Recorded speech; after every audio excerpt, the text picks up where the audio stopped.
सो पहचानिए, जो लरै दीन के हेत। पुरजा पुरजा कट मरै, कबहू न छाड़ें खेत।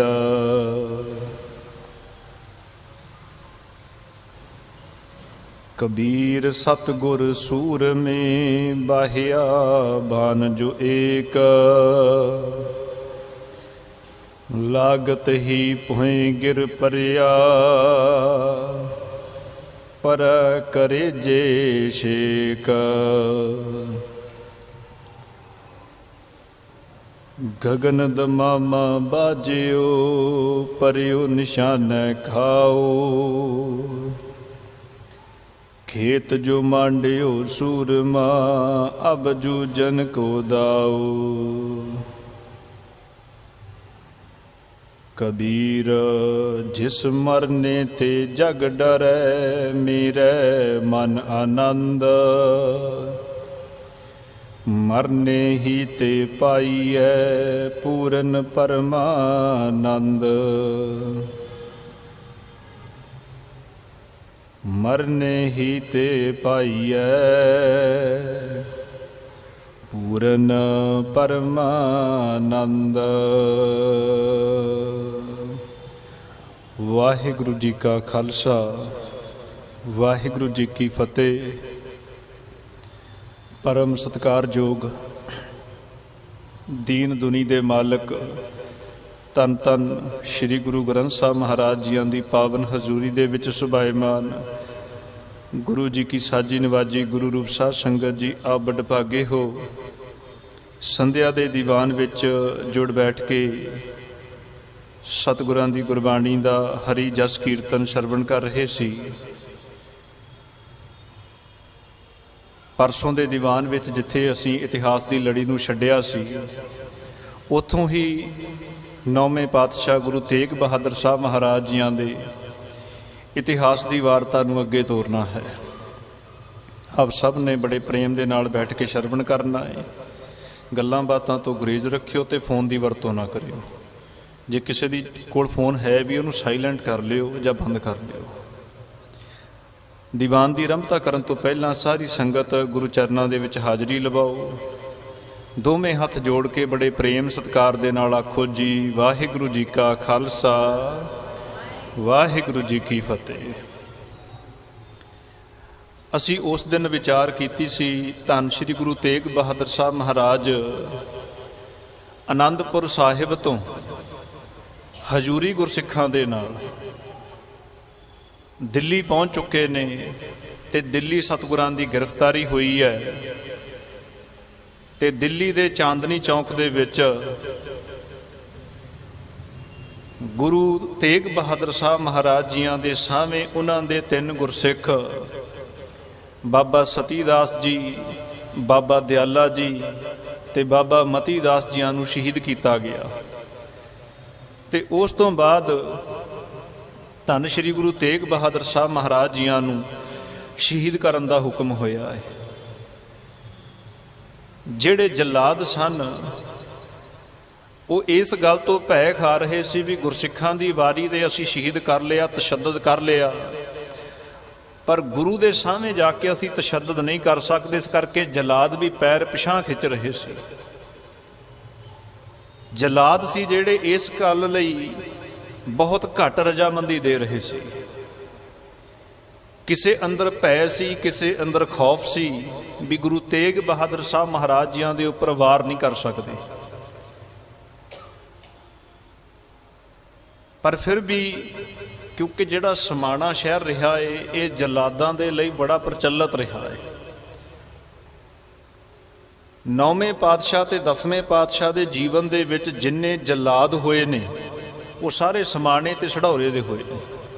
सढौरे दा तां वैसे एक जलाद सी, बाकी सारे समाणे दे सी। धन बाबा फतेह सिंह, धन बाबा जोरावर सिंह नूं शहीद करन वाले शासल वेग ते बाशल वेग वो भी समाणे दे सी।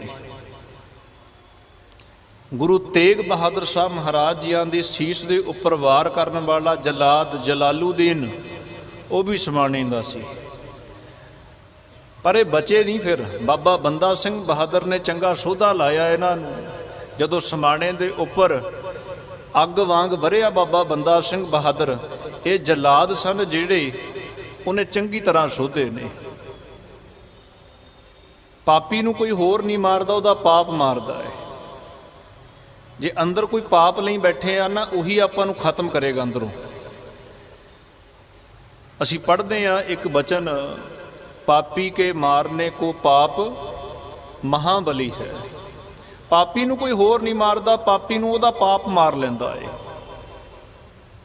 ਤੇ ਡਰਦਾ ਭੈ ਅਧੀਨ ਹੋਣ ਵਾਲਾ ਵੀ ਇਨਸਾਨ ਪਾਪੀ ਹੁੰਦਾ ਹੈ। ਜਿਹੜਾ ਧਰਮੀ ਬੰਦਾ ਉਹ ਕਦੇ ਡਰਦਾ ਹੀ ਨਹੀਂ ਹੈ। ਗੁਰੂ ਜੀ ਦੀ ਬਾਣੀ ਆਖਦੀ ਹੈ, ਸੋ ਡਰੈ ਜੇ ਪਾਪ ਕਮਾਵੰਦਾ। ਡਰਦਾ ਉਹ ਹੈ ਜਿਹੜਾ ਪਾਪ ਕਮਾਉਂਦਾ ਏ। ਧਰਮੀ ਵਿਗਸੇਤ, ਧਰਮੀ ਤੇ ਖੇੜੇ ਦੇ ਵਿੱਚ ਰਹਿੰਦਾ ਏ। ਧਰਮੀ ਨੂੰ ਕਿਸੇ ਚੀਜ਼ ਦਾ ਡਰ ਨਹੀਂ ਹੁੰਦਾ। ਬਾਬਾ ਸਤੀ ਦਾਸ ਜੀ ਦੇ ਸਾਹਮਣੇ ਮੌਤ ਦਾ ਨਕਸ਼ਾ ਦਿਖਾਇਆ ਗਿਆ, ਪਰ ਚਿਹਰੇ ਉੱਪਰ ਖੌਫ ਨਹੀਂ ਆਇਆ, ਕਿਉਂਕਿ ਧਰਮੀ ਹੈ।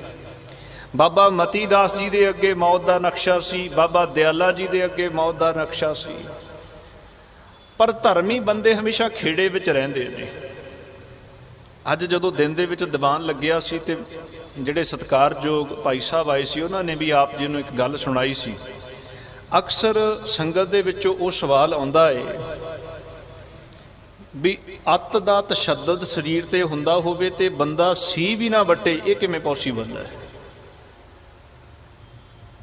ਅੱਤ ਦਾ ਤਸ਼ੱਦਦ ਹੁੰਦਾ ਹੋਵੇ ਤੇ ਬੰਦਾ ਸੀ ਵੀ ਨਹੀਂ ਵੱਟਦਾ, ਤੇ ਇਹ ਕਿਵੇਂ ਸੰਭਵ ਹੋ ਸਕਦਾ ਹੈ? ਤੇ ਇੱਕ ਗੱਲ ਨੂੰ ਹਮੇਸ਼ਾ ਆਪਣੇ ਧਿਆਨ ਦੇ ਵਿੱਚ ਰੱਖਣਾ, ਸਰੀਰਕ ਕਸ਼ਟ, ਸਰੀਰਕ ਦੁੱਖ ਦਾ ਉਦੋਂ ਪਤਾ ਲੱਗਦਾ ਹੈ ਜਦੋਂ ਤਨ ਤੇ ਮਨ ਇੱਕ ਥਾਂ ਤੇ ਹੁੰਦੇ ਨੇ। ਸਰੀਰਕ ਕਸ਼ਟ ਦਾ ਪਤਾ ਲੱਗ ਜਾਵੇਗਾ ਜਦੋਂ ਤੁਹਾਡੀ ਸੁਰਤ ਤੁਹਾਡੇ ਤਨ ਦੇ ਨਾਲ ਹੈ। ਪਰ ਜਦੋਂ ਸੁਰਤ ਤਨ ਤੋਂ ਉੱਚੀ ਉੱਠ ਜਾਵੇ, ਫਿਰ ਸਰੀਰਕ ਕਸ਼ਟ ਦਾ ਪਤਾ ਨਹੀਂ ਲੱਗਦਾ। ਮੈਂ ਥੋੜਾ ਜਿਹਾ ਇਤਿਹਾਸ ਦਾ ਜੇ ਪਿਛੋਕੜ ਚੁੱਕਾਂ ਤੇ ਇਹੀ ਗੁਰੂ ਤੇਗ ਬਹਾਦਰ ਸਾਹਿਬ ਮਹਾਰਾਜ ਜੀਆਂ ਦੇ ਰਿਸ਼ਤੇ ਵਿੱਚ ਦਾਦਾ ਜੀ ਲੱਗਦੇ ਨੇ, ਗੁਰੂ ਅਰਜਨ ਦੇਵ ਮਹਾਰਾਜ, ਜਿਨ੍ਹਾਂ ਨੂੰ ਇਤਿਹਾਸ ਨੇ ਸ਼ਹੀਦਾਂ ਦੇ ਸਰਤਾਜ ਤੱਕ ਲਿਖਿਆ ਹੈ। ਸ਼ਹੀਦਾਂ ਦਾ ਸਰਤਾਜ ਕੋਈ ਹੋਰ ਨਹੀਂ, ਗੁਰੂ ਅਰਜਨ ਦੇਵ ਮਹਾਰਾਜ ਨੇ। ਗੁਰੂ ਅਰਜਨ ਦੇਵ ਮਹਾਰਾਜ ਜੀਆਂ ਨੂੰ ਤੱਤੀ ਤਵੀ ਤੇ ਬਿਠਾਇਆ, ਸੀਸ ਦੇ ਉੱਪਰ ਤੱਤਾ ਰੇਤਾ ਪਾਇਆ, ਉਬਲਦੀ ਦੇਗ ਵਿੱਚ ਉਬਾਲਿਆ। ਪਰ ਸਤਿਗੁਰੂ ਦੀ ਜ਼ੁਬਾਨ ਦੇ ਉੱਪਰ ਸੁਖਮਨੀ ਸਾਹਿਬ ਦਾ ਜਾਪ ਚੱਲਦਾ ਸੀ, ਉਹ ਨਹੀਂ ਟੁੱਟਿਆ। ਅਖੀਰ ਰਾਵੀ ਦੇ ਠੰਡੇ ਪਾਣੀ ਦੇ ਵਿੱਚ ਸਰੀਰ ਸੁੱਟ ਦਿੱਤਾ, ਸਰੀਰ ਦਾ ਮਾਸ ਫਟ ਗਿਆ ਤੇ ਭੌਰ ਪੰਛੀ ਉਡਾਰੀ ਮਾਰ ਗਿਆ, ਸਵਾਸ ਤਿਆਗ ਦਿੱਤੇ, ਪਰ ਸੀ ਨਹੀਂ ਉਚਾਰੀ। ਸੁਣਨਾ ਗੱਲ ਵੱਖਰੀ ਹੈ, ਮਹਿਸੂਸ ਕਰਨਾ ਹੋਇਆ ਜੇ ਕਦੇ, ਤੇ ਮੈਂ ਸੌਖਾ ਜਿਹਾ ਢੰਗ ਦੱਸ ਦਿੰਦਾ। ਗੁਰੂ ਅਰਜਨ ਦੇਵ ਮਹਾਰਾਜ ਜੀਆਂ ਦੀ ਸ਼ਹੀਦੀ ਦਾ ਜ਼ਿਕਰ ਪਾਇਆ ਤਾਂ ਹੁਣ, ਜੇ ਕਦੇ ਮਹਿਸੂਸ ਕਰਨਾ ਹੋਇਆ ਵੀ ਇਹ ਸੰਭਵ ਹੋ ਸਕਦਾ ਹੈ, ਜਦੋਂ ਘਰੇ ਮਾਤਾ ਪ੍ਰਸ਼ਾਦੇ ਲਾਉਂਦੀ ਹੋਈ, ਜਾਂ ਤੁਸੀਂ ਆਪ ਕਦੇ ਸੇਵਾ ਕਰਦੇ ਹੋਏ ਘਰ, ਜਿਹਦੇ ਲੋਹ ਦੇ ਉੱਪਰ, ਤਵੀ ਦੇ ਉੱਪਰ, ਤਵੇ ਦੇ ਉੱਪਰ ਤੁਸੀਂ ਪ੍ਰਸ਼ਾਦਾ ਪਕਾਉਂਦੇ ਹੋ, ਆਪਣੀ ਚੀਚੀ ਕਦੇ ਉਹਦੇ ਉੱਪਰ ਲਾ ਕੇ ਦੇਖਿਓ। ਇੱਕ ਵਾਰ ਚੀਚੀ ਲਾਉਂਗੇ ਤੁਹਾਨੂੰ ਪਤਾ ਲੱਗੂਗਾ ਵੀ ਗੁਰੂ ਅਰਜਨ ਦੇਵ ਜੀ ਤੱਤੀ ਤਵੀ ਤੇ ਕਿਵੇਂ ਬੈਠੇ ਸੀ। ਗੱਜ ਕੇ ਆਖੋ ਸਤਨਾਮ। ਬਸ ਚੀਚੀ ਲਾਉਣੀ ਹੈ, ਗੁਰੂ ਸਾਹਿਬ ਤੇ ਚੌਂਕੜਾ ਮਾਰ ਕੇ ਬੈਠੇ ਸੀ। ਜੇ ਕਦੇ ਹੋਰ ਮਹਿਸੂਸ ਕਰਨਾ ਹੋਇਆ, ਇੱਕ ਹੋਰ ਢੰਗ ਦੱਸ ਦਿੰਨਾ। ਜੂਨ ਜੁਲਾਈ ਦਾ ਮਹੀਨਾ ਹੋਵੇਗਾ ਤੇ ਇਸ ਸੜਕ ਦੇ ਉੱਪਰ ਬਾਹਰ ਨਿਕਲਿਓ ਤੇ ਜੋੜਾ ਪੈਰ ਦੇ ਵਿੱਚੋਂ ਲਾ ਦਿਓ, ਨੰਗੇ ਪੈਰ ਸੜਕ ਦੇ ਉੱਪਰ ਤੁਰ ਕੇ ਦੇਖਿਓ, ਫਿਰ ਪਤਾ ਲੱਗੇਗਾ ਗੁਰੂ ਅਰਜਨ ਦੇਵ ਜੀ ਕਿਵੇਂ ਤੱਤੀ ਤਵੀ ਤੇ ਬੈਠੇ ਸੀ। ਸੀਸ ਦੇ ਉੱਪਰ ਤੱਤਾ ਰੇਤਾ ਕਿਵੇਂ ਪੈ ਰਿਹਾ ਸੀ। ਜੇ ਕਦੇ ਹੋਰ ਆਪਣੇ ਮਨ ਦੇ ਵਿੱਚ ਅਹਿਸਾਸ ਲੈ ਕੇ ਆਉਣਾ ਹੋਇਆ, ਹੁਣ ਸਰਦੀ ਆ ਰਹੀ ਹੈ, ਸਾਰੇ ਅੰਮ੍ਰਿਤ ਵੇਲੇ ਗੀਜ਼ਰ ਦੀ ਵਰਤੋਂ ਕਰਦੇ ਹੋਣਗੇ। ਇੱਕ ਵਾਰ ਗੀਜ਼ਰ ਦਾ ਪਾਣੀ ਪੂਰਾ ਗਰਮ ਕਰ ਲਿਓ ਤੇ ਉਸ ਗਰਮ ਪਾਣੀ ਦੇ ਥੱਲੇ ਆਪਣਾ ਹੱਥ ਕਰਕੇ ਦੇਖਿਓ। ਗੁਰੂ ਅਰਜਨ ਦੇਵ ਜੀ, ਬਾਬਾ ਦਿਆਲਾ ਜੀ, ਉਹ ਤੇ ਉਬਲਦੇ ਪਾਣੀ ਵਿੱਚ ਬੈਠੇ ਨੇ ਨਾ, ਤੁਸੀਂ ਤੇ ਗਰਮ ਪਾਣੀ ਦੇ ਥੱਲੇ ਹੱਥ ਕਰਨਾ। ਜੇ ਸ਼ਾਲੋ ਸ਼ਾਲੀ ਨਾ ਹੋਇਆ ਤਾਂ ਆਖਿਓ। ਉਹਨਾਂ ਦਾ ਵੀ ਤਨ ਹੋਇਆ ਸੀ। ਪਰ ਜਦੋਂ ਅਸੀਂ ਚੀਚੀ ਲਾਵਾਂਗੇ, ਪਾਣੀ ਥੱਲੇ ਹੱਥ ਕਰਾਂਗੇ, ਗਰਮ ਰਸਤੇ ਦੇ ਉੱਪਰ ਤੁਰਾਂਗੇ, ਸਾਡੇ ਅੰਦਰੋਂ ਚੀਸ ਉੱਠੇਗੀ। ਪਰ ਉਹਨਾਂ ਦੇ ਅੰਦਰ ਇਹ ਕਿਉਂ ਨਹੀਂ ਸੀ? ਇੱਕ ਛੋਟਾ ਜਿਹਾ ਹਵਾਲਾ ਲੈਣਾ। ਸੁਰਤ ਤਨ ਦੇ ਨਾਲ ਜ਼ਿਆਦਾ ਪ੍ਰੇਮ ਕਰਦੀ ਹੈ, ਜਦ ਕਿ ਪ੍ਰੇਮ ਸੀ ਜਿਹੜਾ ਸਾਡਾ ਉਹ ਪੈਗੰਬਰ ਦੇ ਨਾਲ ਚਾਹੀਦਾ ਸੀ, ਪ੍ਰੇਮ ਸੀ ਜਿਹੜਾ ਸਾਡਾ ਪਰਮੇਸ਼ਰ ਦੇ ਨਾਲ ਚਾਹੀਦਾ ਸੀ, ਸਾਡਾ ਪ੍ਰੇਮ ਹੋ ਗਿਆ ਤਨ ਦੇ ਨਾਲ। ਅਸੀਂ ਤਨ ਨੂੰ ਬਲਵਾਨ ਬਣਾਉਣਾ ਚਾਹੁੰਦੇ ਹਾਂ, ਅਸੀਂ ਤਨ ਨੂੰ ਸੁੰਦਰ ਬਣਾਉਣਾ ਚਾਹੁੰਦੇ ਹਾਂ, ਤੇ ਤਨ ਦੇ ਉੱਪਰ ਹੀ ਸਾਡਾ ਵਧੇਰੇ ਜ਼ੋਰ ਲੱਗਦਾ ਹੈ। ਤਨ ਨੂੰ ਖੁਸ਼ ਰੱਖਣ ਦੇ ਵਿੱਚ ਅਸੀਂ ਵਧੇਰੇ ਸਮਾਂ ਤੇ ਪੈਸਾ ਲਾਉਂਦੇ ਹਾਂ। ਤੇ ਸਤਿਗੁਰੂ ਆਖਦੇ ਨੇ, ਕਹਿੰਦੇ ਜੇ ਤੇਰਾ ਪਰਮੇਸ਼ਰ ਦੇ ਨਾਲ ਪ੍ਰੇਮ ਨਹੀਂ ਤੇ ਇਹ ਸਭ ਕੁਝ ਤੇਰਾ ਵਿਅਰਥ ਹੈ। ਗੁਰੂ ਸਾਹਿਬ ਦਾ ਫਰਮਾਨ ਹੈ, ਅਤ ਸੁੰਦਰ ਕੁਲੀਨ ਚਤੁਰ ਮੁਖ ਗਿਆਨੀ ਧਨਵੰਤ। ਕਹਿੰਦੇ ਮਾੜਾ ਮੋਟਾ ਸੁੰਦਰ ਨਹੀਂ, ਵੀ ਜੇ ਕੋਈ ਬੰਦਾ ਕਹੇ ਵੀ ਮੇਰੇ ਵਰਗਾ ਕੋਈ ਹੈਂਡਸਮ ਨਹੀਂ ਹੈ, ਤੇ ਕੋਈ ਬੀਬੀ ਕਹੇ ਵੀ ਮੇਰੇ ਜਿੰਨੀ ਕੋਈ ਸੁੰਦਰ ਔਰਤ ਨਹੀਂ ਹੈ, ਕਹਿੰਦੇ ਅਤ ਸੁੰਦਰ, ਅਤਾਂ ਦਾ ਸੁੰਦਰ ਤੇਰੇ ਦਾ ਰੂਪ ਹੋਵੇ, ਅੰਤਾਂ ਦਾ ਰੂਪ, ਥੋੜਾ ਜਿਹਾ ਰੂਪ ਨਾ ਚੜਿਆ ਹੋਵੇ, ਅੰਤਾਂ ਦਾ ਰੂਪ ਹੋਵੇ। ਅਤ ਸੁੰਦਰ ਕੁਲੀਨ, ਤੇਰਾ ਜਨਮ ਉੱਚੀ ਕੁੱਲ ਦੇ ਵਿੱਚ ਹੋਇਆ ਹੋਵੇ, ਵੀ ਤੂੰ ਮਾਣ ਨਾਲ ਜਾ ਕੇ ਆਖੇ ਵੀ ਮੈਂ ਫਲਾਣੀ ਕੁੱਲ ਦੇ ਵਿੱਚੋਂ ਆ। ਚਤੁਰ, ਤੇਰੇ ਜਿੰਨਾ ਕੋਈ ਇੰਟੈਲੀਜੈਂਟ ਵੀ ਨਾ ਹੋਵੇ, ਤੇਰਾ ਦਿਮਾਗ ਹੈ ਜਿਹੜਾ ਪੂਰਾ ਸ਼ਾਰਪ ਹੋਵੇ, ਤੇਰੇ ਜਿੰਨੀ ਵਿਦਵਤਾ ਕਿਸੇ ਕੋਲ ਨਾ ਹੋਵੇ। ਮੁਖ ਗਿਆਨੀ ਧਨਵੰਤ, ਤੇ ਮੁਖ ਦੇ ਉੱਪਰ ਤੇਰੇ ਗਿਆਨ ਹੋਵੇ, ਤੇਰੇ ਜਿੰਨਾ ਕੋਈ ਗਿਆਨੀ ਪੁਰਸ਼ ਨਾ ਹੋਵੇ। ਤੇ ਸੱਚ ਮੰਨਿਓ ਧਨਵੰਤ, ਤੇ ਤੇਰੇ ਜਿੰਨਾ ਕਿਸੇ ਕੋਲ ਪੈਸਾ ਵੀ ਨਾ ਹੋਵੇ। ਦੇਖੋ ਕਿੰਨੀਆਂ ਚੀਜ਼ਾਂ ਕਰਤੀਆਂ ਇਕੱਠੀਆਂ। ਕਈਆਂ ਕੋਲ ਰੂਪ ਹੁੰਦਾ, ਪੈਸਾ ਨਹੀਂ ਹੁੰਦਾ, ਕਈਆਂ ਕੋਲ ਪੈਸਾ ਹੁੰਦਾ, ਰੂਪ ਨਹੀਂ ਹੁੰਦਾ, ਕਈਆਂ ਕੋਲ ਗਿਆਨ ਹੁੰਦਾ ਹੈ, ਅਕਲ ਨਹੀਂ, ਉਹਨਾਂ ਦੀ ਚਤੁਰ ਬੁੱਧੀ ਨਹੀਂ ਹੁੰਦੀ, ਕਈਆਂ ਕੋਲ ਚਤੁਰ ਬੁੱਧੀ ਹੁੰਦੀ ਆ, ਉਹਨਾਂ ਦਾ ਰੰਗ ਰੂਪ ਨਹੀਂ ਹੁੰਦਾ। ਇਹ ਸਾਰੀਆਂ ਚੀਜ਼ਾਂ ਇਕੱਠੀਆਂ ਨਹੀਂ ਹੁੰਦੀਆਂ। ਗੁਰੂ ਸਾਹਿਬ ਕਹਿੰਦੇ ਜੇ ਇਕੱਠੀਆਂ ਵੀ ਮਿਲ ਜਾਣ, ਅਤ ਸੁੰਦਰ ਕੁਲੀਨ ਚਤੁਰ ਮੁਖ ਗਿਆਨੀ ਧਨਵੰਤ, ਤੇ ਗੁਰੂ ਸਾਹਿਬ ਕੀ ਆਖੋਗੇ ਇਹ ਜਿਹੇ ਬੰਦੇ ਨੂੰ? ਮਿਰਤਕ ਕਹੀਐ ਨਾਨਕਾ ਜੇ ਪ੍ਰੀਤ ਨਹੀਂ ਭਗਵੰਤ। ਹੇ ਨਾਨਕ, ਜੇ ਭਗਵੰਤ ਦੇ ਨਾਲ ਪ੍ਰੀਤ ਨਹੀਂ, ਜੇ ਪਰਮੇਸ਼ਰ ਨਾਲ ਪ੍ਰੀਤ ਨਹੀਂ, ਐਦਾਂ ਦੇ ਬੰਦੇ ਨੂੰ ਮਿਰਤਕ ਆਖਣਾ ਚਾਹੀਦਾ ਹੈ। ਬੋਲੋ ਸਤਨਾਮ। ਐਦਾਂ ਦਾ ਬੰਦਾ ਮਿਰਤਕ ਹੈ। ਹੁਣ ਅਸੀਂ ਸਮਝਦੇ ਹਾਂ ਵੀ ਸਾਡੇ ਵਰਗਾ ਕੋਈ ਲੈਂਡਲੋਰਡ ਇਨਸਾਨ ਨਹੀਂ ਹੈ, ਸਾਡੇ ਕੋਲ ਤਾਂ ਸਭ ਕੁਝ ਹੈ। ਗੁਰੂ ਸਾਹਿਬ ਕਹਿੰਦੇ ਤੇਰੇ ਵਰਗਾ ਕੋਈ ਮਿਰਤਕ ਨਹੀਂ ਹੈ।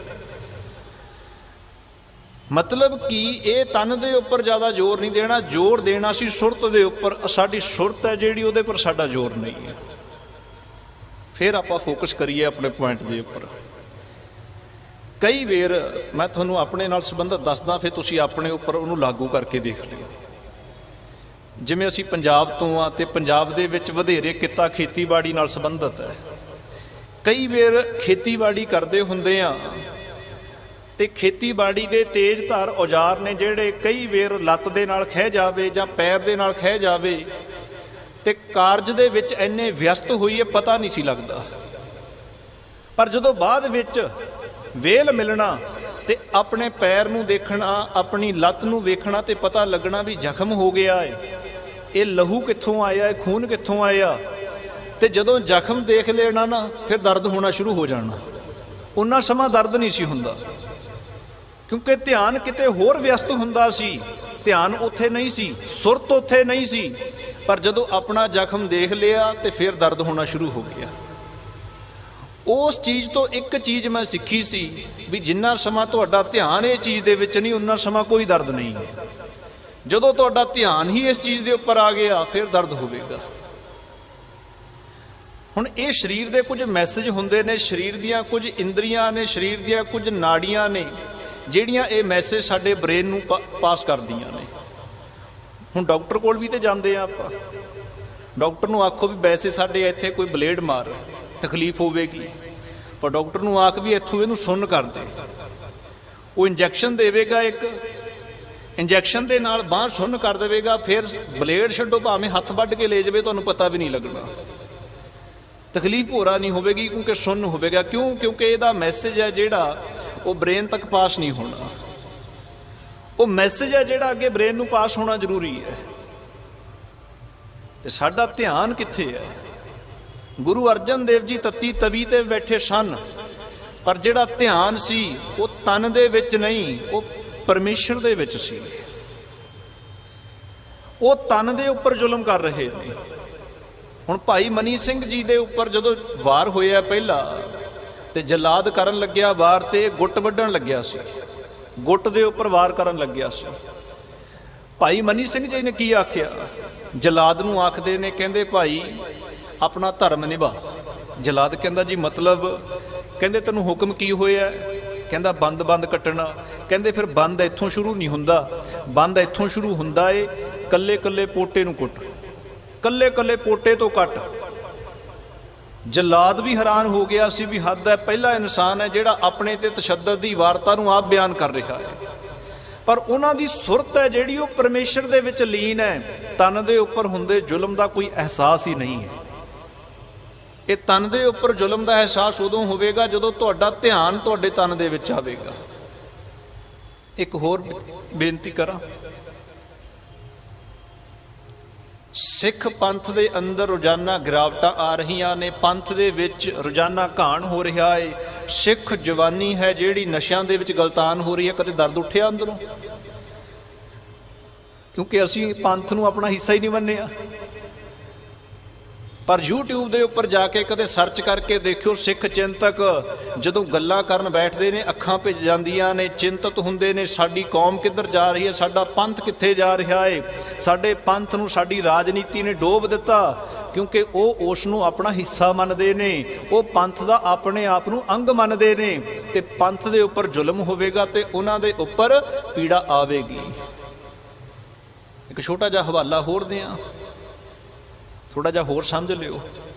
सन 1984 दे विच जदों दरबार साहब दे उपर अटैक होया सी, घेरा पिया सी, चोटी दे साडे आगू अंदर बैठे सी, चोटी दे आगू अंदर बैठे सी। नाम नहीं लाऊंगा फिर एवें तकलीफ होगी किसी नूं, क्योंकि गल फिर राजनीति नाल आ जाती है। चोटी दे आगू अंदर बैठे ते उस वक्त एक आगू साडा वो सी जिहदे अंदर दर्द सी, ये पंथ मेरा है, ये पंथ दे वास्ते मैं मर मिटांगा। उन्हें पंथ नूं अपना मन्निया होया सी ते बाकियां ने पंथ नूं बेगाना समझिया होया सी। जिन्हें अपना मन्निया सी वो हस हस के गोलियां खा के शहीद होया, जिन्हां ने बेगाना समझिया सी हथ खड़े करके बाहर आ गए सी। गज के आखो सतनाम।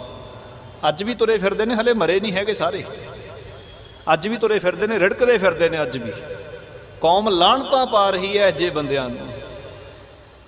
भाव समझे, तकलीफ ही नहीं हुई, मौजां माण रहे ने, राज भाग माण रहे ने। क्यों?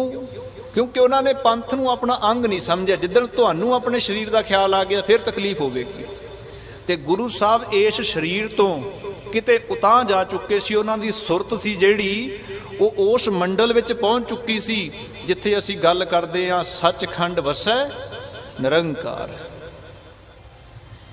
ये 5 खंड ने जपजी साहब दे विच भाई साहब ने भी जिक्र किया सी, पर ये सारे लड़ीवार पढ़ने पैने तुहानूं। ये नहीं भी आपां अपनी मर्जी दे नाल किवें मर्जी कोई भी खंड पढ़ सकते हैं। सब तो पहला खंड किहड़ा जी? धर्म खंड। धर्म खंड तो बाद ज्ञान खंड, ज्ञान खंड तो बाद श्रम खंड, श्रम खंड तो बाद कर्म खंड, कर्म खंड तो बाद सचखंड। धर्म दे विचों ज्ञान पैदा हुंदा, ज्ञान दे विचों उद्दम, उद्दम दे विचों बख्शिश ते बख्शिश दे विचों परमेश्वर मिलदा है। ये सीरीज़ बनी हुई है एक, तुहानूं उसे दे तहत चलना पैना है। ते सचखंड वसै निरंकार। ते जिहड़े जिहदी सुरत सचखंड दे विच पहुंची होवे, उहदे तन दे उपर कोई जुल्म करे, उहदे तन दा जुल्म उहनूं भाउंदा नहीं, क्योंकि उहदा तन दे नाल कोई वास्ता ही नहीं है। उहने तन दे उपर कदे ध्यान ही नहीं दिता, क्योंकि उहदी सुरत सोच मंडल दे विच है। ਹੁਣ ਜਿਨ੍ਹਾਂ ਦੇ ਪੱਲੇ ਪੈ ਗਈ ਗੱਲ ਠੀਕ ਹੈ, ਜਿਹਨੂੰ ਨਹੀਂ ਪੱਲੇ ਪਈ ਉਹ ਇੱਕ ਦੂਜੇ ਨੂੰ ਪੁੱਛ ਲਿਓ ਵੀ ਅੱਜ ਆਪਾਂ ਨੇ ਜਿਹੜੀ ਵਿਚਾਰ ਕਰੀ ਸੀ ਉਹਦਾ ਮਤਲਬ ਕੀ ਸੀ। ਖੈਰ, ਗੁਰੂ ਤੇਗ ਬਹਾਦਰ ਸਾਹਿਬ ਮਹਾਰਾਜ ਜੀਆਂ ਨੂੰ ਦਿੱਲੀ ਦੇ ਚਾਂਦਨੀ ਚੌਂਕ ਦੇ ਵਿੱਚ ਬਿਠਾਇਆ ਗਿਆ ਤੇ ਸਤਿਗੁਰਾਂ ਦੇ ਸੀਸ ਦੇ ਉੱਪਰ ਵਾਰ ਕਰਨ ਦਾ ਹੁਕਮ ਹੋਇਆ। ਤੇ ਜਿਹੜਾ ਜਲਾਲੂਦੀਨ ਜਲਾਦ ਸੀ ਉਹਨੇ ਧੰਨ ਗੁਰੂ ਤੇਗ ਬਹਾਦਰ ਸਾਹਿਬ ਮਹਾਰਾਜ ਜੀਆਂ ਨੂੰ ਪੁੱਛਣਾ ਕੀਤਾ, ਪਾਤਸ਼ਾਹ ਕੀ ਧਰਮ ਛੱਡਣ ਲਈ ਤਿਆਰ ਹੋ ਤੁਸੀਂ? ਕਿਉਂਕਿ ਹੁਕਮ ਹੋ ਚੁੱਕਿਆ ਏ ਤੁਹਾਡੇ ਸੀਸ ਦੇ ਉੱਪਰ ਵਾਰ ਕਰਨਾ ਹੈ। ਜਿਹੜੀ ਅੱਜ ਦੀ ਰਾਤ ਲੰਘ ਰਹੀ ਹੈ ਇਹ ਰਾਤ ਸਿਰਫ ਲੰਘਣੀ ਸੀ, ਅਗਲੀ ਸਵੇਰ ਸਤਿਗੁਰਾਂ ਦੀ ਸ਼ਹਾਦਤ ਹੈ। ਜਲਾਲੂਦੀਨ ਪੁੱਛ ਰਿਹਾ ਹੈ ਤੁਸੀਂ ਆਪਣਾ ਧਰਮ ਤਬਦੀਲ ਕਰਨ ਲਈ ਤਿਆਰ ਹੋ? ਤੇ ਸਤਿਗੁਰੂ ਆਖਣਾ ਕਰਦੇ ਨੇ ਧਰਮ ਕਿਵੇਂ ਤਬਦੀਲ ਹੁੰਦਾ ਮੈਨੂੰ ਵੀ ਦੱਸੋ। ਉਹ ਕਹਿੰਦੇ ਪਾਤਸ਼ਾਹ ਤੁਸੀਂ ਇੱਕ ਵਾਰ ਜ਼ੁਬਾਨ ਤੋਂ ਆਖ ਦਵੋ ਵੀ ਤੂੰ ਆਪਣਾ ਧਰਮ ਤਬਦੀਲ ਕਰ ਲਿਆ, ਤੂੰ ਇਸਲਾਮ ਕਬੂਲ ਕਰ ਲਿਆ, ਇਹ ਧਰਮ ਤਬਦੀਲ ਹੋ ਜਾਵੇਗਾ। ਗੁਰੂ ਸਾਹਿਬ ਕਹਿੰਦੇ ਏਦਾਂ ਧਰਮ ਤਬਦੀਲ ਹੋ ਜਾਂਦਾ ਹੈ। ਖਿਮਾ ਕਰਿਓ, ਹੋ ਸਕਦਾ ਜਿੱਥੇ ਵੀ ਕੋਈ ਸੁਣਦਾ ਹੋਵੇਗਾ, ਕੋਈ ਮੁਸਲਮਾਨ ਭਰਾ ਮੇਰੇ ਲਾਗੇ ਬੈਠਾ ਸੀ, ਉਹ ਕਹਿੰਦਾ ਸਾਡਾ ਵੀ ਇੱਕ ਕਲਾਮ ਬਣਿਆ ਹੋਇਆ, ਅਸੀਂ ਜਦੋਂ ਕਿਤੇ ਬੈਠਦੇ ਹਾਂ ਸਾਡੇ ਰਸੂਲ ਦੇ ਕੁਝ ਸ਼ਬਦ ਨੇ। ਤੇ ਮੈਂ ਆਖਣਾ ਕੀਤਾ ਵੀ ਮੈਂ ਪੜ੍ਹਿਆ ਉਹਨੂੰ ਤੁਹਾਨੂੰ, ਤੇ ਉਹ ਸ਼ਬਦ ਨੇ ਜਿਹੜੇ ਲਾ ਇਲਾਹਾ ਇਲੱਲਾ ਮੁਹੰਮਦ ਰਸੂਲ ਅੱਲਾ, ਜਿਹੜੇ ਸ਼ਬਦ ਨੇ ਮੈਨੂੰ ਉਹਦਾ ਮੀਨਿੰਗ ਵੀ ਪਤਾ ਹੈ। ਉਹ ਕਹਿੰਦਾ ਤੁਸੀਂ ਇਹ ਸ਼ਬਦ ਕਿਵੇਂ ਬੋਲ ਦਿੱਤਾ? ਮੈਂ ਕਿਹਾ ਵੀ ਕੀ ਹੋਇਆ? ਕਹਿੰਦਾ ਦੁਬਾਰਾ ਬੋਲੋ। ਮੈਂ ਕਿਹਾ ਲਾ ਇਲਾਹਾ ਇਲੱਲਾ ਮੁਹੰਮਦ ਰਸੂਲ ਅੱਲਾ। ਕਹਿੰਦਾ ਫਿਰ ਤੁਸੀਂ ਤੇ ਮੁਸਲਮਾਨ ਬਣ ਗਏ। ਮੈਂ ਕਿਹਾ ਇਦਾਂ ਕਿਵੇਂ? ਕਹਿੰਦਾ ਜਿਹੜਾ ਇਹ ਸ਼ਬਦ ਪੜ੍ਹ ਲੈਂਦਾ ਉਹ ਮੁਸਲਮਾਨ ਹੋ ਜਾਂਦਾ ਹੈ। ਮੈਂ ਕਿਹਾ 31 ਸਾਲ ਦੀ ਉਮਰ ਹੋ ਗਈ, ਅੱਜ ਤਾਂ ਗੁਰੂ ਗ੍ਰੰਥ ਸਾਹਿਬ ਪੜ੍ਹ ਰਹੇ ਹਾਂ, ਸਿੱਖ ਤਾਂ ਬਣ ਨਹੀਂ ਸਕੇ, ਇੱਕ ਲਾਈਨ ਪੜ੍ਹ ਕੇ ਮੁਸਲਮਾਨ ਹੋ ਜਾਣਗੇ। ਗੱਜ ਕੇ ਆਖੋ ਸਤਨਾਮ। ਇੰਨੇ ਅਖੰਡ ਪਾਠ ਕਰ ਲਏ, ਇੰਨੇ ਸਹਿਜ ਪਾਠ ਕਰ ਲਏ, ਸਿੱਖ ਅਸੀਂ ਬਣੇ ਨਹੀਂ, ਤੇਰੀ ਇੱਕ ਲਾਈਨ ਦੇ ਨਾਲ ਅਸੀਂ ਮੁਸਲਮਾਨ ਬਣ ਗਏ। ਹੁਣ ਇਹੀ ਚੀਜ਼ ਗੁਰੂ ਤੇਗ ਬਹਾਦਰ ਸਾਹਿਬ ਸਮਝਾ ਰਹੇ ਨੇ ਵੀ ਇੱਥੇ ਰੋਜ਼ਾਨਾ ਢੰਡੋਰਾ ਪਿੱਟੀ ਜਾਂਦੇ ਆ, ਅਸੀਂ ਸਿੱਖ ਹਾਂ, ਅਸੀਂ ਸਿੱਖ ਹਾਂ, proud to be Sikh, proud to be Sardar, we are Punjabi, proud to be Punjabi. ਨਾ ਸਿੱਖ ਬਣੇ ਨਾ ਸਰਦਾਰ ਬਣੇ, ਸਾਡੇ ਇਕੱਲੇ ਕਹਿਣ ਨਾਲ ਕੀ ਹੋਣਾ ਸੀ। ਗੁਰੂ ਸਾਹਿਬ ਕਹਿੰਦੇ ਏਦਾਂ ਧਰਮ ਤਬਦੀਲ ਨਹੀਂ ਹੋਇਆ ਕਰਦੇ। ਜਿਹੜਾ ਧਰਮ ਹੈ, ਧਰਮ ਵਸਦਾ ਸਾਡੇ ਰੋਮ ਰੋਮ ਦੇ ਵਿੱਚ, ਧਰਮ ਵਸਦਾ ਸਾਡੀਆਂ ਰਗਾਂ ਦੇ ਵਿੱਚ। ਧਰਮ ਆਏ ਨਹੀਂ ਛੱਡਿਆ ਜਾਂਦਾ ਹੁੰਦਾ।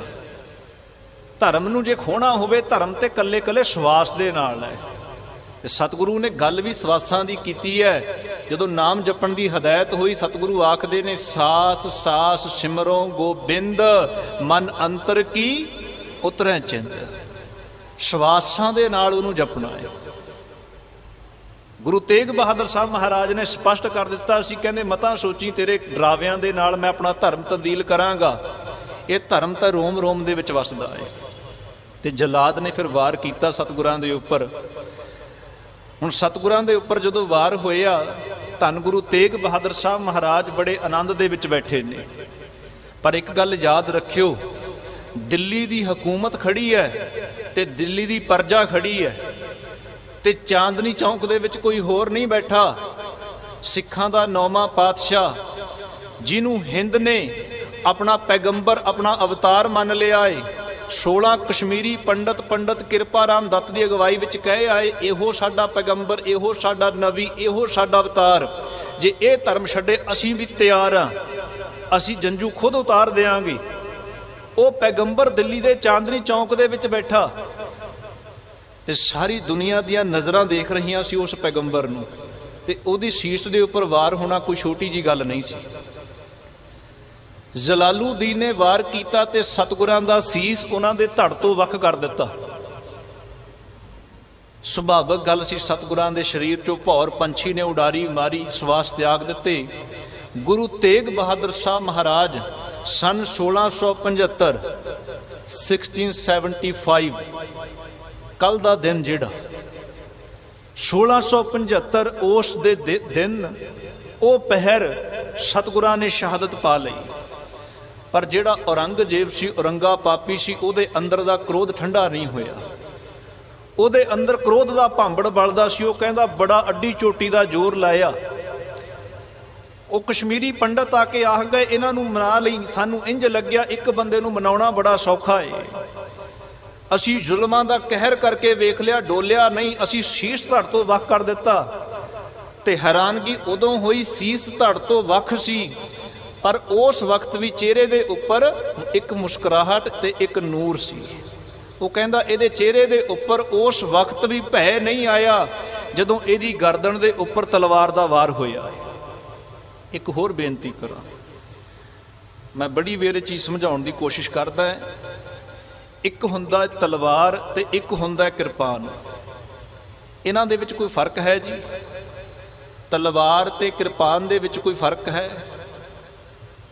सुनियो, शास्त्र इक्को हुंदा है पर इहदा मीनिंग वक्खो वखरा है। हुण इहो शास्त्र जिन्हों असीं तलवार कहने आ, जे यही शास्त्र गुरु गोबिंद सिंह महाराज दे हत्थां विच है ते इह किरपान है। इहो शास्त्र जे औरंगजेब दे हत्थां विच है ते तलवार है। क्योंकि तलवार दा मीनिंग है तलवार, तल जिहड़ा नीवा झुके हुए दे उपर, वार जिहड़ा नीवियां दे उपर झुके होयां दे उपर निहत्थियां ते वार करे शस्त्र, वो तलवार है। ते किरपान जिहदे विच किरपा प्लस आन होवे, किसे ते किरपा किसे ते रहमत करन दे लई ते अपनी आन ते शान नूं बरकरार रखण लई शस्त्र चुकिया जावे, दैट इज किरपान। वो शस्त्र इक्को है पर उसका मीनिंग वक्खो वखरा है। जलालुद्दीन ने तलवार चुकी सी पर जिदन उही शस्त्र कलगीधर दे हत्थां विच आया वो किरपान सी। हुण जदों शीश धड़ तो वख कर दिता, औरंगे पापी दा गुस्सा ठंडा नहीं होया, वो बड़ा क्रोधित सी, कहंदा इहदे चेहरे दा नूर नहीं घटिया।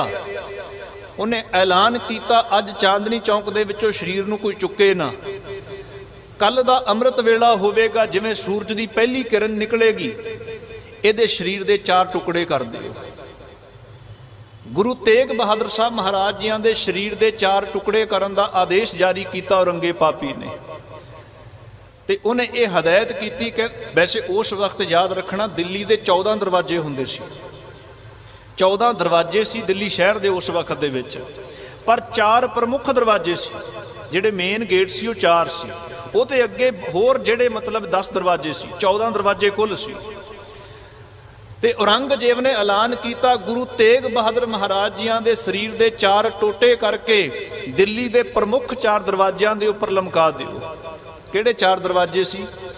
जिन्हों असीं दिल्ली दरवाजा कहने आ, India Gate number 1, Lahori Gate, Ajmeri Gate, Kashmiri Gate, ये 4 प्रमुख दरवाजे सी। वो कहंदा 4 दरवाजां दे उपर शरीर नूं लमका दिओ। दिल्ली दे विच जिहड़ा भी आके दहलीज ते कदम रखेगा, इस गुरु दे तन दा जदों हशर वेखेगा ते याद रखेगा औरंगजेब नाल जिहने मत्था लाया असीं उहदा की हाल कीता है, ते उहदा मस्तक पहला ही भयभीत हो जाएगा, उहदा मस्तक पहला ही टणक जाएगा भी इस दिल्ली दे नाल मत्था नहीं लाउणा। हुक्म जारी हो गया भी कल अमृत दे पहर गुरु जी का शरीर है जिहड़ा वो 4 हिस्सों में टुकड़े टुकड़े किया जाएगा ते दिल्ली के 4 दरवाजियां ते टंग दिता जाएगा। पर याद रखना गुरसिख भी पूरा एक प्लान लेके चलते सी। जदों आनंदपुर तो तुरे ने, आनंदपुर तो तुरन लगे, मैं तुहानूं जिक्र पाया सी, बाबा लखी शाह बनजारा नाल सी, बाबा मक्खण शाह लुबाणा नाल सी, बाबा जैता जी नाल सी, बाबा उदय जी नाल सी, बाबा जिहड़े दयाला जी, मती दास, सती दास, ये भी नाल सी। पर जदों शहीदी हुंदी है, शहीदी दे विच बाबा लखी शाह बनजारा नहीं, जदों शहीदी हुंदी है मक्खण शाह लुबाणा उत्थे नहीं, जदों शहीदी हुंदी है बाबा जैता जी उत्थे नहीं, क्योंकि उन्हां दी जिथे ड्यूटी लगी सी उत्थे हाज़र सन। जिथे उन्हां दी ड्यूटी लगी है, जिथे उन्हां नूं हुक्म होया इत्थे रहना है तुसीं, वो पूरा ध्यान रख रहे ने पूरे दिल्ली दे उपर की वरतारा वरतना गल्ला। शहादत दे दिती, दिल्ली हिल चुकी है। दिल्ली दियां गलियां दे विच औरंगजेब नूं लाहणतां पै रहीआं ने। इन्ना अड्डी चोटी दा जोर ला के भी गुरु जी दा दीन नहीं डुला सकिया। औरंगजेब नूं लाहणतां पैंदियां सी, तू धर्मी नहीं, धर्मी वो सी जिहड़ा तेरी जूह दे विच बैठ के अपने रत दे नाल दिल्ली नूं लाल कर गया। गुरसिखां ने उस वक्त गुरमता कीता। औरंगे पापी ने हुक्म किया गुरु जी के शरीर नूं 4 हिस्सों में टोटे करेगा ते दिल्ली के 4 दरवाजियां ते टंगेगा। कहंदे असीं गुरु जी के तन की बेअदबी नहीं होण देवांगे। ਤੇ ਉਸ ਵਕਤ ਬਾਬਾ ਲੱਖੀ ਸ਼ਾਹ ਵਣਜਾਰਾ ਸੀ, ਜਿਹੜਾ ਇਹ ਵਣਜਾਰਿਆਂ ਦੇ ਪਰਿਵਾਰਾਂ ਚੋਂ ਸੀ। ਤੇ ਬਾਬਾ ਲੱਖੀ ਸ਼ਾਹ ਵਣਜਾਰਾ ਇੱਕ ਵਪਾਰੀ ਸੀ। ਇਹਨਾਂ ਕੋਲ ਇੱਕ ਟਾਂਡਾ ਹੁੰਦਾ ਸੀ। ਵੈਸੇ ਤੇ ਗੁਰਬਾਣੀ ਦੇ ਵਿੱਚ ਵੀ ਟਾਂਡਾ ਸ਼ਬਦ ਬੜੀ ਵਾਰ ਆਇਆ ਹੈ। ਹਉ ਵਣਜਾਰੋ ਰਾਮ ਕੋ ਮੇਰਾ ਟਾਂਡਾ ਲਾਦਿਆ ਜਾਏ ਰੇ। ਮੈਂ ਰਾਮ ਦੇ ਦਰ ਦਾ ਵਣਜਾਰਾ ਤੇ ਮੇਰਾ ਟਾਂਡਾ ਲੱਦਿਆ ਹੋਇਆ ਏ। ਪਰ ਟਾਂਡੇ ਦਾ ਮੀਨਿੰਗ ਕੀ ਸੀ? ਬਲਦਾਂ ਦੇ ਨਾਲ ਗੱਡੇ ਜੋੜੇ ਹੋਏ ਤੇ ਗੱਡਿਆਂ ਦਾ ਇੱਕ ਕਾਫਲਾ, ਗੱਡਿਆਂ ਦਾ ਇੱਕ ਝੁੰਡ, ਉਹਨੂੰ ਟਾਂਡਾ ਕਹਿੰਦੇ ਸੀ। ਬਾਬਾ ਲੱਖੀ ਸ਼ਾਹ ਵਣਜਾਰਾ ਇੱਕ ਵਪਾਰੀ ਸੀ ਤੇ ਇਹਦਾ ਪੂਰਾ ਟਾਂਡਾ ਸੀ, ਪੂਰੇ ਗੱਡੇ ਸਨ, ਬਲਦਾਂ ਨਾਲ ਜੋਤੇ ਹੁੰਦੇ ਸਨ। ਤੇ ਜਿੱਧਰੋਂ ਟਾਂਡਾ ਲੱਗਦਾ ਸੀ ਕਹਿੰਦੇ ਧੂੜ ਉੱਠਦੀ ਹੁੰਦੀ ਸੀ। ਇੰਨੇ ਲੰਮਾ ਵਹੀਰ ਹੁੰਦਾ ਸੀ ਟਾਂਡੇ ਦਾ, ਜਿਹਦੇ ਉੱਪਰ ਅਨੇਕਾਂ ਤਰ੍ਹਾਂ ਦੇ ਸਾਜੋ ਸਮਾਨ ਨੂੰ ਢੋਇਆ ਜਾਂਦਾ ਸੀ। ਹੁਕਮ ਹੋਇਆ ਦਿੱਲੀ ਦੇ ਚਾਂਦਨੀ ਚੌਂਕ ਵੱਲ ਕੋਈ ਅੱਖ ਭਰ ਕੇ ਨਾ ਦੇਖੇ, ਗੁਰੂ ਜੀ ਦਾ ਤਨ ਹੈ ਜਿਹੜਾ ਇਹ ਨਹੀਂ ਚੁੱਕਣਾ ਇੱਥੋਂ।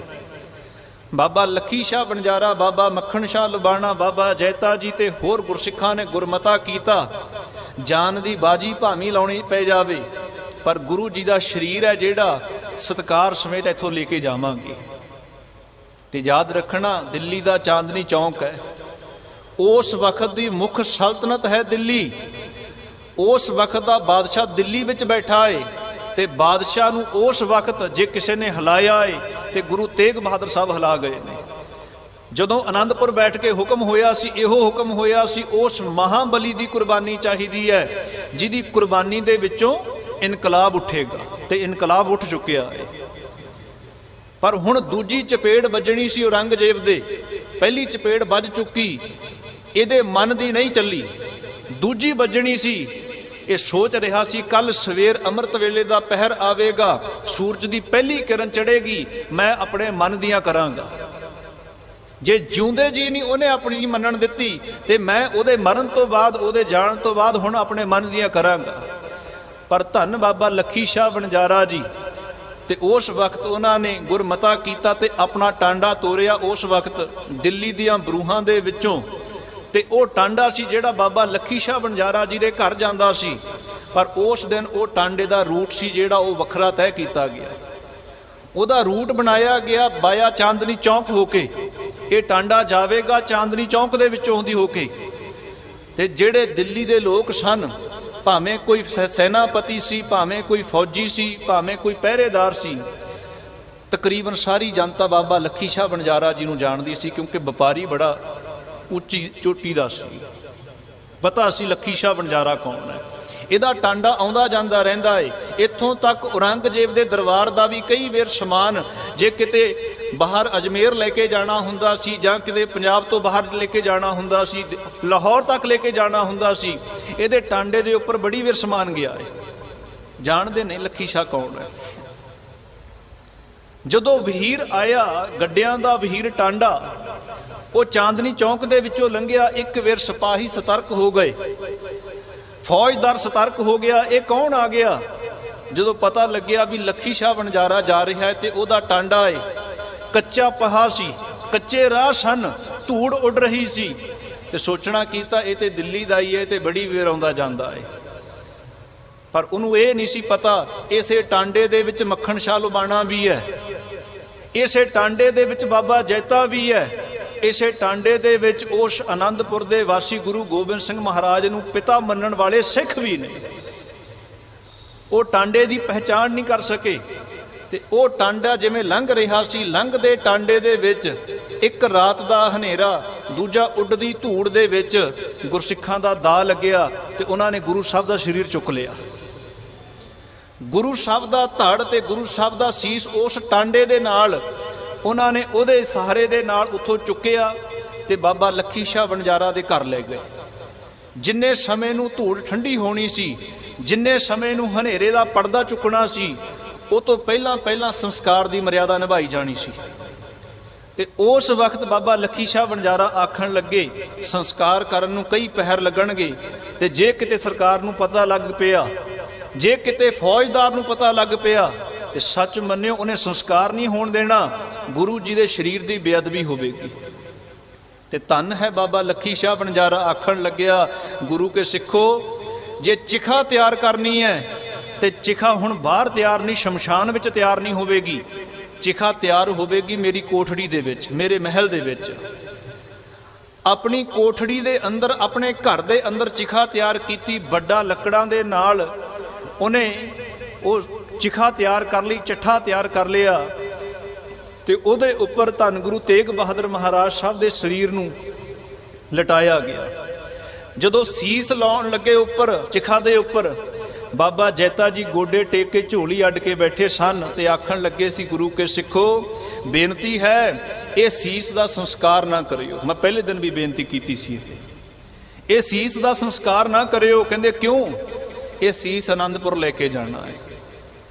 पुछना कीता क्यों लेके जाना है? कहंदे गुरु जी दी आखिरी इच्छा सी, गुरु तेग बहादुर साहब महाराज जी की आखिरी इच्छा सी मेरी मां की आखिरी इच्छा पूरी होवे, ते मां की आखिरी इच्छा सी इस चेहरे का एक बार होर दीदार करना है, ते मैं अपने गुरु जी की आखिरी इच्छा पूरी करनी है। ते उन्होंने फरमान किया सी, गुरसिखां ने गुरमता करके, सोच लै गुरु जी का शरीर चांदनी चौक दे विचों चुक्या गया है, फौजदार सतर्क हो जाएगा, थां थां ते नाकाबंदी होवेगी, फौज है जिहड़ी तैनूं लभदी फिरेगी, पहुंच जावेगा आनंदपुर। वो कहंदा किवें भी पहुंचा, पर पहुंचांगा जरूर आनंदपुर। दिल्ली दे विचों निकलना सौखा नहीं सी पिया किते, अगले परिंदे नूं पर नहीं मारन दिंदे हैगे, पर जिहदे उपर गुरु दी मेहरामत होवे, जिन्हें सब कुछ गुरु नूं मन्निया होवे, ते ओह है जिहड़ा इंसान सारियां मुश्किलां नूं सर करदा आनंदपुर भी पहुंच जाता है। रहो विचार, गुरु तेग बहादुर साहब महाराज जियां दे धड़ बाबा लखी शाह बनजारा जी दे घर दे अंदर सजी चिखा दे उपर सुभाएमान करवाए ते उहनूं अगन भेंट कर दिता। जदों ओहदियां लाटां उठियां ते छत नूं अग लग गई, छत नूं अग लगी ते कंधां सड़ियां ते सारा घर बलदा सी। बाबा लखी शाह बनजारा जी का सारा घर सड़ रहा सी, क्योंकि घर दे विच वधेरे लक्कड़ की वरतों हुंदी सी ते सारे घर सड़ रहा सी। जिहड़े लोग सी दूरों दूरों दौड़े आए ते आके पुछदे ने बाबा लखी शाह बनजारा जी नूं कि भाई साहब होया की? ते आखण लगे मैं ते हुणे पहुंचिया सी, मैं अपने टांडे समेत की वेख्या, मेरे घर नूं अग लगी हुई है, पर अग इन्नी भड़क चुकी है, ये अग नूं हुण बुझाया नहीं जा सकता, संभव नहीं है, क्योंकि पहला तो चिखा एडी तैयार कर दी सी भी कि जो कोई जोर भी लावे इस अग नूं बुझाउण दा बुझे ही नहीं। दूजा उस वक्त इदां दे साधन नहीं सी भी इस अग दे उपर कोई काबू पा सके। खूह दे विचों पानी वरतदे सी ते इदां दा पानी दा चंगा प्रबंध नहीं सी भी अग छेती बुझाई जा सके।